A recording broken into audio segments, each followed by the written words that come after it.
So hi friends, ఎప్పుడులాగే ఎలిమినేషన్లు అయితే అయిపోతున్నాయి. నిన్ననే టేస్టీ తేజ అయితే ఎలిమినేట్ అయిపోయాడు అనమాట. So back to back elimination ఎవరంటే, సో చాలామంది చాలా రకరకాలుగా కోరుకుంటున్న వ్యక్తి ఎవరైతే ఉన్నారో, మన కళ్ళమ్మ తల్లి ముద్దు బిడ్డ లవర్ అనమాట. సో పృథ్వీ అయితే ఎలిమినేట్ అయిపోయాడు. సో ఎలిమినేట్ అయ్యి వెహికల్ అయితే వెళ్ళిపోతున్నాడు.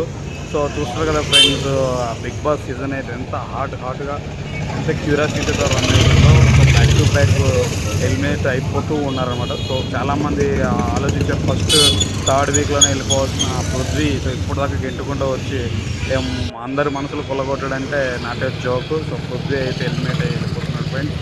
సో మీకు మెచ్చిన కంటెస్టెంట్ ఎవరో దయచేసి కమెంట్ బాక్స్లో అయితే కమెంట్ చేయండి ఫ్రెండ్స్. సో విన్నర్ టాప్ 3 ఎవరు ఉంటారో మీ అంచనా ప్రకారం మీరు కమెంట్ చేయండి ఫ్రెండ్స్. సో చూస్తున్నారు కదా ఫ్రెండ్స్, నెక్స్ట్ ఎలిమినేషన్ ఎవరో చెప్తాను. సో ఈలోపు ఏదైనా ఈవెంట్ పెడితే ప్లాన్ చేసుకుంటారు ఫ్రెండ్స్.